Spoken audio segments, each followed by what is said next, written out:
सारा नाम इस खास पेशकश में आपका स्वागत है। सबसे पहले आपको ब्रिक्स सम्मेलन में ले चलेंगे जहां पर प्रधानमंत्री नरेंद्र मोदी संबोधित कर रहे हैं। हम ब्रिक्स के तीनों स्तंभों में इंट्रा ब्रिक्स सहयोग को मजबूत करने का प्रयत्न करेंगे। हम इंट्रा ब्रिक्स एकजुटता को बढ़ाने और इस उद्देश्य के लिए ठोस संस्थागत फ्रेमवर्क डेवलप करने का प्रयास करेंगे। मैं फिर एक बार राष्ट्रपति पुतिन के सभी प्रयासों का अभिनंदन करते हुए मेरी बात को समाप्त करता हूं। धन्यवाद।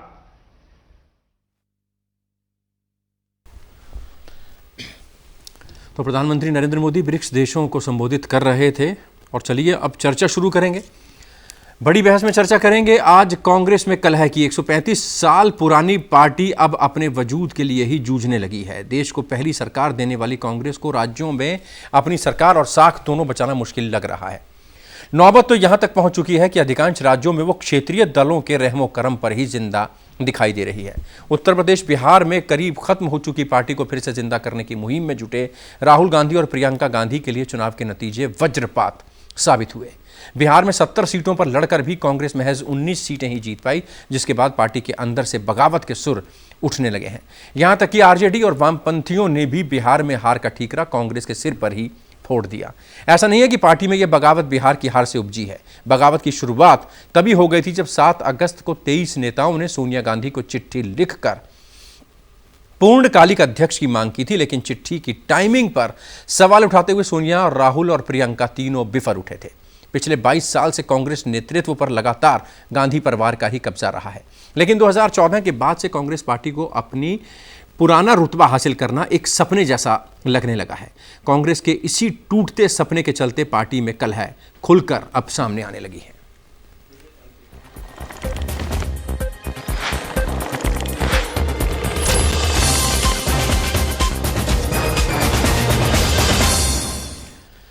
राहुल गांधी कांग्रेस की उम्मीद। हालांकि अब तो कांग्रेसी भी नहीं मानते, पुराने हो या नए। कांग्रेसियों को लगने लगा है कि अब यही सही समय है। अगर कांग्रेस की ठीक से ओवर हीलिंग नहीं की गई तो परिवारवाद का परचम लहराती ऐतिहासिक पार्टी इतिहास बन जाएगी। इसलिए चिट्ठी बम लाने वाले 23 नेताओं का कारवां बढ़ता जा रहा है।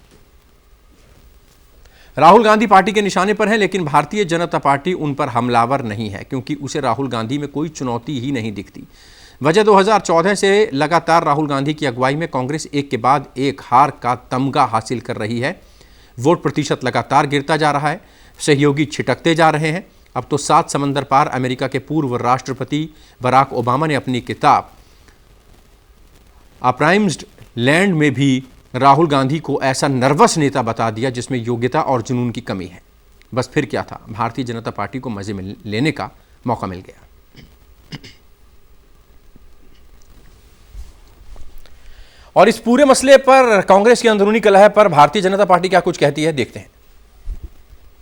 जो लीडरशिप कपिल सिब्बल ये उनका विरोध कर रहे हैं कि कांग्रेस में नेतृत्व परिवर्तन होना चाहिए। केवल कपिल सिब्बल नहीं, एक बड़ा सेक्शन है, लेकिन एक चाटुकारों का भी सेक्शन है।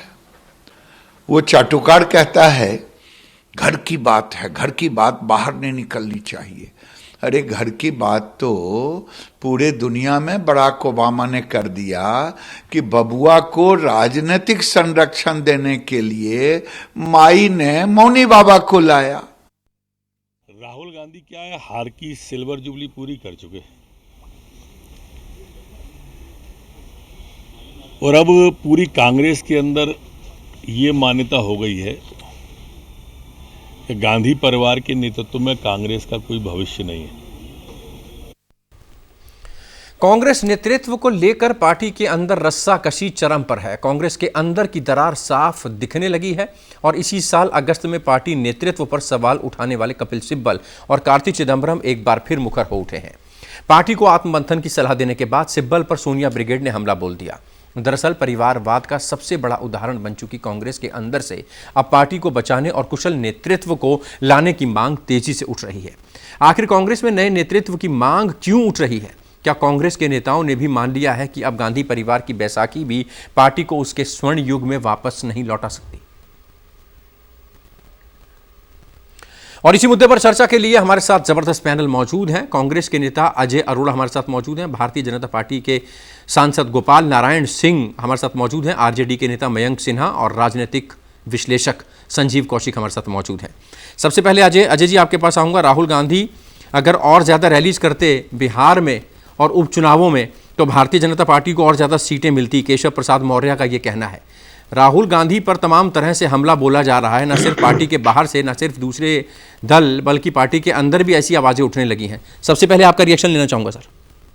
भूपेश जी, जहां तक भारतीय जनता पार्टी की बात की, हमारी विरोधी पार्टी, हम विपक्ष में, वो सत्ता में है, वो कुछ भी कह सकते हैं। और भूपेश जी, जहां तक आपने सवाल किया अंतर की बात, पार्टी के अंतर की बात, तो मैं कहना चाहूंगा भूपेश जी, पार्टी के लिए अच्छी बात है, साधुवाद है पार्टी के लिए कि हमारी पार्टी के अंदर लोकतांत्रिक व्यवस्था है। मतलब पार्टी में लोकतंत्र है, किसी को भी आवाज उठाने की पूरी इजाजत है। तो ये छोटी बात नहीं है, यहाँ कोई डिक्टेटरशिप नहीं है। सबसे बड़ी बात भूपेश जी इसके सामने खुल के आई, जो आपके प्रश्न में उत्तर मिला मेरे को, कि किसी भी पार्टी के अंदर इतनी लोकतांत्रिक व्यवस्था नहीं है जो खुल के संगठन की और आत्ममंथन की बात कर सके। इसमें क्या दिक्कत है? ये तो बहुत अच्छी बात है कि अगर भारत एक लोकतंत्र देश है और हमारी पार्टी लोकतांत्रिक प्रक्रिया को फॉलो करती है, उसके पीछे चलती है, तो ये तो अच्छी बात है, इसमें क्या बुरी बात है? और जब हम चुनाव हारे, हमने स्वीकार किया भूपेश जी, अगर हमारा प्रदर्शन कमजोर रहा और हम लक्ष्य पे नहीं पहुंचे तो आत्ममंथन तो करना अति आवश्यक है, इसमें क्या बुराई है? और मंथन करेंगे हम बिल्कुल, और कर भी रहे हैं। नहीं, चलिए मैं आपके पास आऊँगा। गोपाल नारायण सिंह हमारे साथ मौजूद हैं, मेंबर ऑफ राज्यसभा हैं, भारतीय जनता पार्टी के नेता हैं।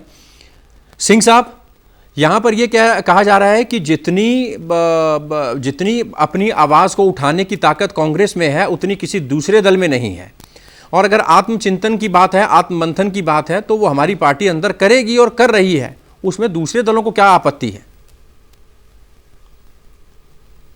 इससे ज़्यादा मजाक और दूसरा क्या हो सकता है कि सिवाय परिवार के बाहर के लोगों को किसी की हिम्मत नहीं है और किसी व्यक्ति में आगे दम नहीं है कि इस परिवार से आगे कुछ बोल सके या सोच सके। और वो पार्टी कहती है कि हमारे यहाँ पूरी स्वतंत्रता है, तो स्वतंत्रता दिखाने वाले एक पल ये बताएं कि जो 21 लोग चिट्ठी लिखे, पत्र लिखे, उनको साइड क्यों किया गया? और वो सबसे वरिष्ठ लोग, कांग्रेस के सबसे वरिष्ठतम लोग हैं। आज के डेट में जितने वरिष्ठतम कांग्रेस के लोग हैं वो सभी 23 लोग, इनको सोनिया गांधी के पत्र लिखा तो उसको वो साइड क्यों किए? अगर उस पर विचार मंथन करते, इसका मतलब यह है कि कोई आदमी कांग्रेस में दम नहीं है। राहुल गांधी का तो खैर बात ही छोड़ दीजिए, उनको न कोई, उनका आईक्यू ही इतना कमजोर है कि पार्टी को नहीं संभाल सकते हैं। तो ये जो कहना कि हमारे अंदरूनी बहुत ज़्यादा स्वतंत्रता है विचारधारा के चलाने के लिए, ये सरासर गलत है। अब सबसे बड़ा चीज़ ये हो गया कि कांग्रेस ऋणविहीन पार्टी हो गई है, कांग्रेस में कोई दम नहीं है और कांग्रेस पब्लिक को फेस नहीं कर सकती है, सिवाय एक खानदान के नाम के बड़े बड़े लोग जो हैं, सोनिया जी हैं, राहुल है, नाम पर कांग्रेस अपने को जिंदा रखती है और किसी तरह से अपना पार्टी बचा कर रख रही है। इसलिए उस पर चर्चा करना मैं भी समझता हूं कि बहुत ज़्यादा उचित नहीं। कांग्रेस अब लगभग मरणासन में है, इसलिए उसको चर्चा में लाना, उसकी महत्ता को बढ़ाना है। चलिए, कांग्रेस मरणासन पर है, कौन जिंदा कर पाएगा, कौन संजीवनी लाएगा, उसके लिए ये बात देखनी होगी। मयंक सिन्हा आरजेडी लीडर हमारे साथ मौजूद हैं। मयंक, आप ही की पार्टी के वरिष्ठ नेता शिवानंद तिवारी हैं, उन्होंने कहा कांग्रेस पूरे देश में अपने गठबंधन साथियों पर बोझ बनती जा रही है, लूली लंगड़ी बैसाखियों का सहारा ले रही है कांग्रेस, उससे गठबंधनों की भी हालत खराब हो रही है। जहां जहां कांग्रेस अपने गठबंधनों के साथ लड़ रही है वहां पर गठबंधन भी हारते जा रहे हैं। कायम है आप अभी भी इस स्टेटमेंट पर? शिवानंद जी जो है, शिवानंद तिवारी जी, वो पार्टी के वरिष्ठ नेता है और उनका जो वो अपना निजी राय है, पार्टी इस राय को आधिकारिक रूप से पुष्टि नहीं करती है। और हमारा गठबंधन कांग्रेस पार्टी के साथ वर्षों पुराना है और कांग्रेस पार्टी के साथ अच्छा प्रदर्शन जो है कि इस चुनाव में हमने किया है। आपने तो जबरदस्त प्रदर्शन किया।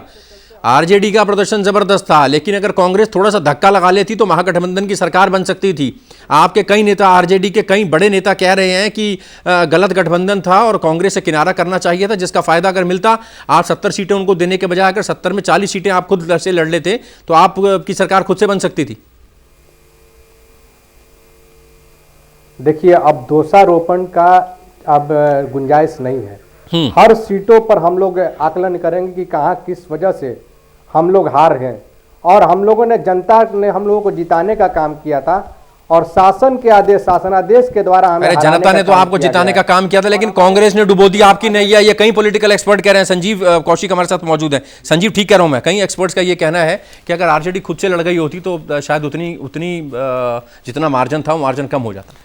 देखिए भूपेश जी, लोग अपने अपने तरीके से इसका विश्लेषण कर रहे हैं, लेकिन मेरा मानना यह है कि जब एक तरफ महागठबंधन और दूसरी तरफ राजग गठबंधन दोनों यदि चुनाव लड़ रहे थे तो किसी एक पार्टी के आप परफॉर्मेंस को नहीं आंक सकते हैं, क्योंकि जब महागठबंधन में कांग्रेस लड़ रही थी तो साथ राजद भी लड़ रही थी उसके साथ साथ। तो कांग्रेस ने ईमानदारी से अपना काम किया। कांग्रेस के जो भी वोटर थे उन्होंने आरजेडी को अपना वोटिंग किया, और जो भी वोटर थे, लेकिन उनका यदि शिफ्ट नहीं हो पाया तो उसके पीछे भी जब आप गौर से देखेंगे तो बीच एंड मौके पे वो भी महत्वपूर्ण कारक है जब तेजस्वी यादव भरी से मंच पे जाते हैं और बाबू साहब को लेकर के एक टिप्पणी करते हैं।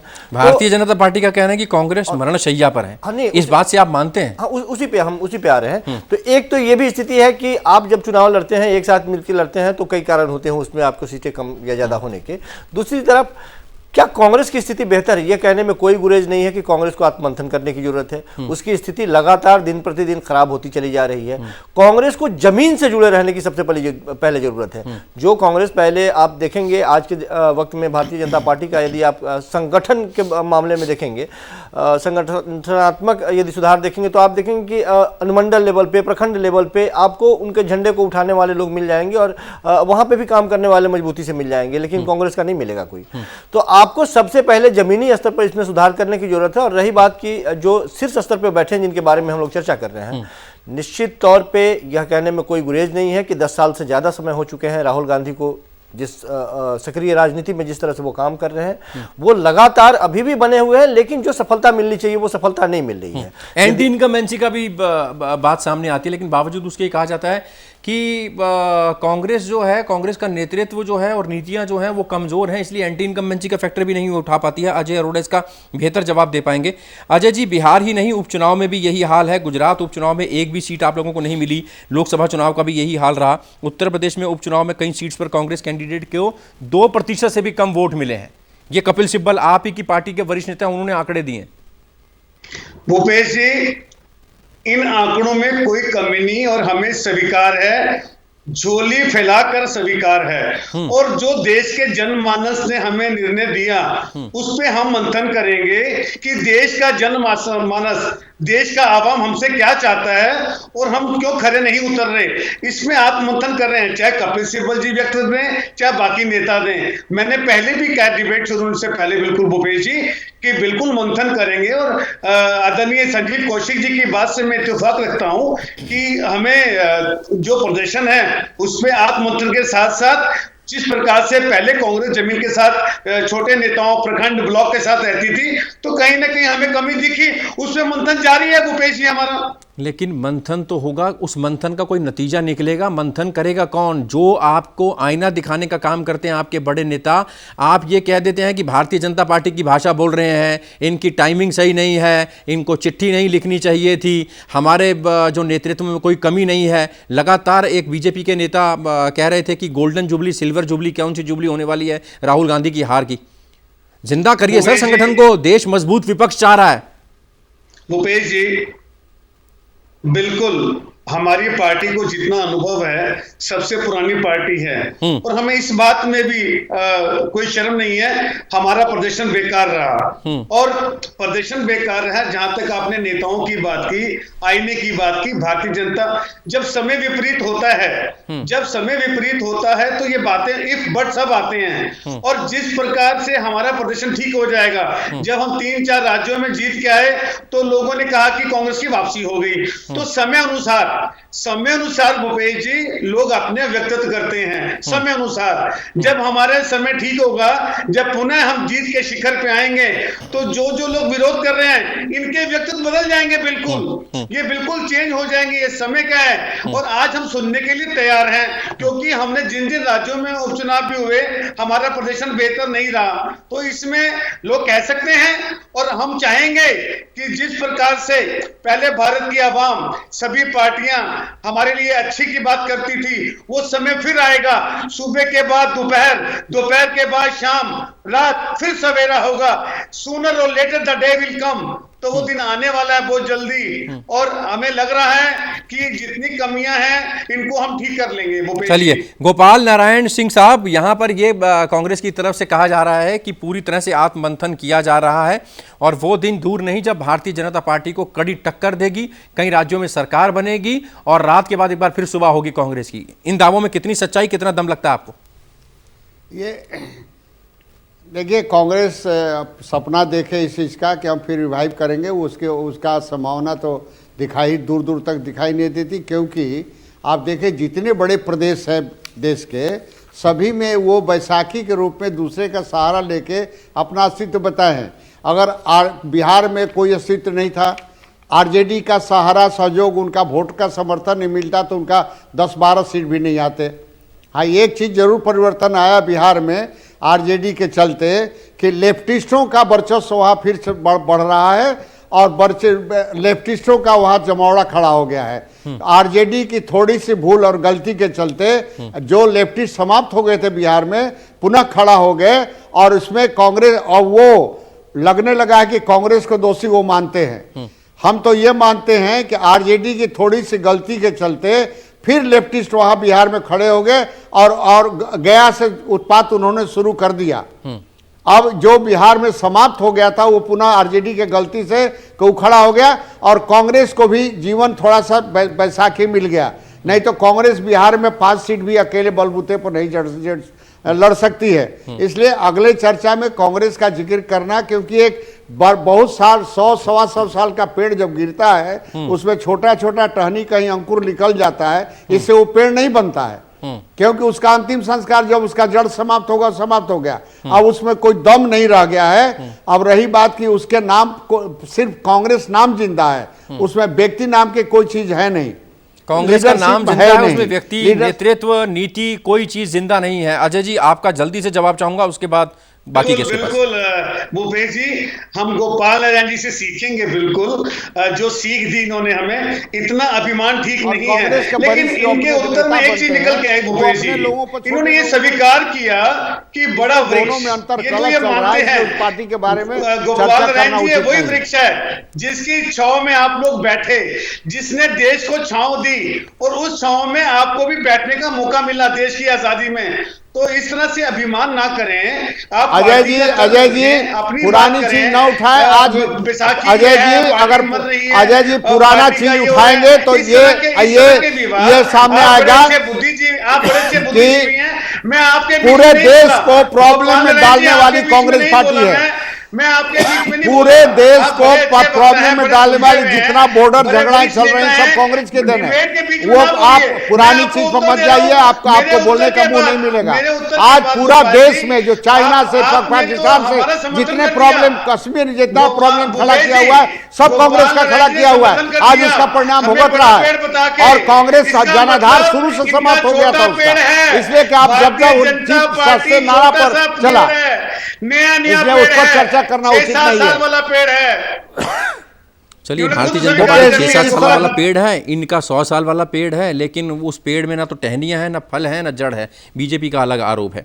संजीव भाई, आपसे ये समझना चाहूँगा, तारिक अनवर का भी कहना है कि पहले भी ऐसी आवाज़ें उठती रही हैं। तमाम जो कांग्रेस के बड़े नेता थे उन्होंने कहा कि नेतृत्व बदलिए, कुछ जान डालिए, कुछ लोगों के बीच में जाइए, ज़मीन से जुड़िए। कांग्रेस के प्रवक्ता भी कह रहे हैं कि बहुत कुछ सीखना, बहुत कुछ करने की ज़रूरत है, लेकिन करेंगे कब? भूपेश भाई, ये बात बिल्कुल सही है कि जिस तरह से राहुल गांधी और प्रियंका गांधी की भी आप बात कर लें, जिस तरह से ये लोग राजनीति कर रहे हैं, इस राजनीति से कम भारतीय जनता पार्टी को आप मात नहीं दे सकते। आपको फुल टाइमर राजनीति में आनी होगी और मजबूती के साथ लगातार आपको बने रहना होगा। जिस तरह से जब मन में आए आप सक्रिय होते हैं और जब मन में आए तब निष्क्रिय हो जाते हैं। आपको मैंने कहा कि शुरुआती दौर में ही कि आपको ज़मीन से जुड़ना होगा और लगातार आपको प्रयत्न करना होगा कि किस तरह से हमारी साख बनी रहे और किस तरह से अपने कार्यकर्ताओं में हम जोश भरते रहें। पिछले कुछ वर्षों से आप देखेंगे कुछ निश्चित तौर पे कुछ राज्यों में सरकारें बनी हैं, लेकिन जो सरकारें बनी हैं वो क्यों बनी और कैसे बनी वो भी आप जानते हैं। तो हमारा मानना यह है कि जिस नेतृत्व परिवर्तन की बात हो रही है, अब वो कांग्रेस का अपना अंदरूनी मसला है। ये कहने की कोशिश यदि किसी विपक्ष के द्वारा ये बताया जा रहा है या कहा जा रहा है कि नहीं आप उन्हें हटा दें तो सब कुछ बेहतर हो जाएगा, ऐसा भी नहीं है। जो आएगा वो कैसा काम करेगा इसके ऊपर डिपेंड करता है, लेकिन निश्चित तौर पे जो अभी चल रहा है उसे बदलने की जरूरत है। कांग्रेस के थिंक टैंक की बात करें, ठीक है, नेतृत्व काफी हद तक थिंक टैंक पे भी विश्वास करता है। जो थिंक टैंक बताता है उसी को फॉलो किया जाता है। हाथरस की एक घटना याद आती है। राहुल गांधी, प्रियंका गांधी ने ज़मीन आसमान एक कर दिया था हाथरस पहुंचने के लिए। डीएनडी जाम कर दिया था, पूरा एक्सप्रेस हाईवे जाम कर दिया था। अब वही परिवार वहां पर है, कभी कोई हालचाल पूछने के लिए नहीं गया। इसीलिए मैंने कहा कि आप बड़े उत्साह के साथ आप कई ऐसे मुद्दे देख सकते हैं जिसमें शुरुआती दौर में बड़े उत्साह के साथ कांग्रेस पार्टी कदम बढ़ाती है और जाती भी है, उनको सपोर्ट भी मिलता है। सबसे बड़ी बात है कि सपोर्ट भी मिलता है, लोग भी उनके साथ जुड़ते हैं, लेकिन बाद में वो जो ठंडा पड़ जाना या फॉलो अप नहीं कर पाते, वो सबसे बड़ी कमी होती है और इसी को बनाए रखने की जरूरत है। अब बाकी उनके रणनीतिकार हैं, लोग किस तरह से उनको सजेशन देते हैं, लेकिन बदलाव जरूरी है, बहुत जरूरी। समाधान क्या है, समाधान कैसे होगा, ये कांग्रेस के नेतृत्व को भी पता है, लेकिन उस समाधान को अपनाने से डरते हैं। अजय जी, आपका केंद्रीय नेतृत्व, यह भी आरोप लगाया कपिल सिब्बल ने, कार्तिक चिदम्बरम ने। बिल्कुल कोई डर नहीं है और भूपेश जी चिंता ना कीजिए। हमारे परिवर्तन में वो शक्ति जो हमारा संगठन है, जो हमारा शीर्ष संगठन है जिनकी आप बात कर रहे हो, पूरी शक्ति है। और उस परिवार ने कितनी कुर्बानियां दी, प्रधानमंत्री दिए, देश के 3 प्रधानमंत्री दिए, तो आप उनसे आंकलन ऐसा ना लगाइए। और जिस प्रकार से संजीव कौशिक जी ने बात की कि अब ये संगठन चलने वाला नहीं या भारतीय जनता पार्टी कुछ बोले, हम बेहतर अभी मंथन करके, और हमें तो उम्मीद है कि हमारी कांग्रेस की कार्यकारिणी, जो भी संगठन, जो भी नेतृत्व होगा वो पार्टी की भलाई के लिए होगा और निष्पक्ष होगा, बिल्कुल निष्पक्ष होगा। इस बात से भूपेश जी, भारतीय जनता पार्टी बिल्कुल सावधान रहे कि इस बार उनके साथ जो हमारा शीर्ष नेतृत्व होगा किस प्रकार से प्रहार करेगा। प्रहार राजनीतिक प्रहार, कोई वैसा नहीं जिस शब्दों का प्रयोग भारतीय जनता पार्टी करते हैं या हमारे प्रधानमंत्री करते हैं, उनको उचित समय पे उचित जवाब दिया जाएगा, बिल्कुल चिंता ना करें। बिल्कुल उचित जवाब दिया जाएगा गोपाल नारायण सिंह जी, बिल्कुल उचित जवाब दिया जाएगा। और आने वाले राज्यों में कांग्रेस एक संजीवनी के साथ उठेगी और ताकतवर विपक्ष की भूमिका में आपको जोरदार टक्कर देने वाली है। लेकिन तमाम आपके नेता कहते हैं राहुल गांधी की जितनी रैलियां हों वो भारतीय जनता पार्टी के स्टार कैंपेनर है, जितनी वो रैलियां करेंगे भारतीय जनता पार्टी को उतना फायदा होगा। इत्तेफाक रखते हैं आप अपनी पार्टी के नेताओं की इस बात से? देखिए, राहुल गांधी जब आप कोई राजनीतिक फैक्टर रह नहीं गए हैं, वो अपना अस्तित्व बचाए। राहुल गांधी जब भी बोलते हैं तो एंटी नेशनल एक्टिविटी ज़्यादा, उनको कोई जानकारी नहीं कि बिहार या देश के किस कोना में किस समस्या पर उनको बात करना है। इसलिए राहुल गांधी आउटडेटेड पिक्चर हो गए, राजनीति में उनका चर्चा उनको जिंदा रखने के लिए आप लोग कर रहे हैं। देखिए, सबसे बड़ी चीज़ है कि उस परिवार की सोच कभी देश के हित में थी ही नहीं। कभी भी जब सोनिया गांधी अपने परिवार के बारे में सोची, बराक ओबामा के नाम आपने खुद लिया, उन्होंने जो लिखा वस्तुस्थिति का व्यवस्था उन्होंने जानकारी दी सबको। इसलिए उस परिवार से अपने लड़के को स्टेब्लिश करना से सिवा और दूसरा कुछ नहीं है। लड़के के बाद अब उनको सपोर्ट करने के लिए लड़की सामने मैदान में आई, वो भी आउटडेटेड हो गई, उनको भी पब्लिक रिजेक्ट कर दी, क्योंकि जितने पुराने एडवाइजर थे उनके। अब रही बात सोनिया गांधी के एडवाइजर, सोनिया गांधी के एडवाइजर देश के कोई है नहीं, सब विदेशी लोग हैं जो कि कोई उनको देश के बारे में उनको जानकारी नहीं है। सैम प्रतोदा ऐसा आदमी उनके सामने आते हैं, उनको प्लानिंग करने वाले आदमी हैं। देश की जानकारी रखने वाला कोई भी आदमी उनके पास है नहीं जो देश के सही दिशा में इनको सोच में बदले। जो हैं उनको इन्होंने बाहर कर दिया है। इसलिए चर्चा करना कांग्रेस और कांग्रेस नेतृत्व के बारे में कोई फैक्टर नहीं सामने काम करता है। हाँ, ये जरूर है कि क्षेत्रीय पार्टियां कांग्रेस को जिंदा रखी हुई हैं। यूपी में सपा जिंदा रखा, वहां भी फेल कर गए। बिहार में आरजेडी जिंदा रखा, लगभग वो समापन की तरफ चले गए हैं। इसलिए कांग्रेस को कोई मैटर फैक्टर रख के राजनीतिक विश्लेषण में लाना, मैं समझता हूं कि ये पत्रकार जगत के लिए ये फैक्टर सिर्फ उनको जिंदा रखने के लिए है, चर्चा में रखने के लिए है, लेकिन उनके पास देश के बारे में न कोई समस्या समझदार ये जानकारी है। चलिए, बड़े आरोप है उनके पास, कोई देश की समस्या को हल करने का कोई विजन नहीं है, कहीं की बात कहाँ कर देते हैं, राहुल गांधी को समझ में नहीं आता, ये बड़ा आरोप है। लेकिन अजय जी, मेरा सवाल दूसरा है। अहमद पटेल की बात करें, कमलनाथ की बात करें, अशोक गहलोत की बात करें, कपिल सिब्बल की बात करें, AK एंटनी की बात करें, ऐसे तमाम नेता फहरिस्त में है जो कि दिग्गज नेता माने जाते हैं इस देश के। क्यों नहीं उनके हाथों में नेतृत्व दिया जाता? और जब वो इस तरीके की बात करते हैं तो उनको ये क्यों कहा जाता है कि आप बीजेपी की बी पार्टी की तरह का बात कर रहे हैं? भूपेश जी, हमारे यहाँ कार्यकारिणी तय करती है जो संगठन है, और जहां तक आपने 5-6 नाम गिनाए, सारे हमारे आदरणीय और वरिष्ठ नेतागण हैं। किसको जिम्मेदारी मिलनी है, क्या जिम्मेदारी है, किसको नहीं मिलनी, ये पार्टी का आंतरिक मामला है भूपेश जी। इसमें भारतीय जनता पार्टी, जैसे गोपाल जी को चिंता हो रही है, अब मुझे तो लगता है कि इनकी चिंता, इतना प्रेम करते हैं हमारे से, देखो जिससे मोहब्बत होती है उन्हीं की चिंता करते हैं। तो कितनी मोहब्बत रखते हैं भारतीय जनता पार्टी के हमारे गोपाल नारायण जी, ये हमारे शुभचिंतक हैं, और मुझे लगता है कि ऐसे शुभचिंतक हमारे साथ होंगे। राहुल गांधी को राजनीतिक फैक्टर मानते ही नहीं है, इतनी केयर आप चिंता कीजिए, हमको चिंता नहीं है। बिल्कुल बिल्कुल, मैं आपके बीच में नहीं बोला गोपाल जी, आपको तो साधुवाद दे रहा हूँ, कितना प्रेम रखते हैं हमारे लिए। मयंक अग्रवाल हमारे साथ मौजूद हैं, आरजेडी के लीडर। मयंक, आपको लगता है, आपकी पार्टी को लगता है कि 70 सीटें अगर कांग्रेस को ना दी जाती, कुछ कम दी जाती, उस पर बात बन जाती, और उसके बाद राहुल गांधी तरीके से अगर वहां पर कैंपेनिंग करते, ये भी बात सामने आ रही है, आप ही के पार्टी के नेता आरोप लगा रहे थे, प्रियंका गांधी और राहुल गांधी शिमला में पिकनिक मना रहे थे, छुट्टी मना रहे थे, इस तरीके के शब्दों का आपकी पार्टी के द्वारा इस्तेमाल किया गया। क्या लगता है, थोड़ी सी और ताकत लगाई जाती तो सरकार बन सकती थी? आपकी कांग्रेस की वजह से रह गई। आदरणीय अभिभावक जो हैं हमारे गोपाल नारायण सिंह जी जो हैं वहां पर हैं, और ये सासाराम से आते हैं, रोहतास से। पहला रैली जो प्रधानमंत्री जी का हुआ था वो सासाराम में हुआ था, और पूरा मगध, भोजपुर, रोहतास, औरंगाबाद, कैमूर से इनका सुपड़ा साफ हो गया, और ये अपने आप को बड़े नेता कहते हैं रोहतास जिले के। मैं इनसे पूछना चाहता हूं कि रोहतास, कैमूर, आपको डेहरी, इनका खाता नहीं खुला, और ये राहुल गांधी पर छीटाकशी कर रहे हैं। ये तो खुद ही चुनाव हार चुके हैं। जब ये चुनाव लड़े थे तो 8000 वोट आया था गोपाल नारायण चाचा को, ठीक है। तो दूसरे के गिरेबान में झांकने से पहले, दूसरे पे टीका टिप्पणी करने से पहले खुद देखना चाहिए, खुद आकलन करना चाहिए कि प्रधानमंत्री जब पहली रैली किए थे तो इनका वहां सुपड़ा साफ हो गया। तो क्या क्या आ जाए, चलते चलते आपका कंक्लूजन, मगध की जनता ने आत्ममंथन कांग्रेस कर पाएगी जितनी जरूरत है, या फिर वही होगा कि कांग्रेस के लिए पार्ट टाइम नहीं फुल टाइमर अध्यक्ष को खोजा जा रहा है और ले दे के फिर सोनिया गांधी बन जाती हैं? निश्चित तौर पर अभी जो वक्त चल रहा है, कांग्रेस पार्टी के जितने भी विरोधी हैं वो छीटाकशी करेंगे और इस तरह की टिप्पणी करेंगे ही, लेकिन कांग्रेस को सचमुच में आत्ममंथन करने की जरूरत है अपने आप को, कि कैसे वो अपने आप को मजबूती के साथ, क्योंकि कांग्रेस के साथ बहुत सारे लोगों की जनभावनाएं जुड़ी हुई हैं और सब लोग चाहते हैं कि देश में एक सशक्त विपक्ष हो, और कांग्रेस कम से कम जब उसकी संख्या नीचे की तरफ जाती है तो चिंता की लकीरें लोगों के जहन में आती है कि आखिर कोई तो होना चाहिए जो इसको संभाले। तो जो शुभचिंतक है कांग्रेस के, निश्चित तौर पे वो चाहेंगे कि कांग्रेस पार्टी अपने आप को संभाले, सोचे कैसे किस बेहतर रास्ता दिखाई दे। आने वाले दिनों में बड़े चुनाव है, पश्चिम बंगाल, पंजाब, उत्तर प्रदेश, सभी जगह 1-2 सालों में चुनाव होने हैं, और कांग्रेस पार्टी की जो स्थिति है उससे उसको उभरना होगा, लोगों के बीच जाना होगा, जनता को जागरूक करना होगा, अपने कार्यकर्ताओं के बीच पकड़ बनानी पड़ेगी। लेकिन भारतीय जनता पार्टी का कहना है कि ऐसा कोई करिश्माई नेता अब कांग्रेस में बचा नहीं है जो इस काम को कर सके। फिलहाल बड़ी बहस में आज के लिए इतना ही। गोपाल नारायण सिंह जी, बहुत शुक्रिया हमारे साथ जुड़ने के लिए। अजय जी, आपका बहुत शुक्रिया। मयंक सिन्हा, बहुत शुक्रिया। संजीव भाई, बहुत बहुत शुक्रिया स्टूडियो में आने के लिए।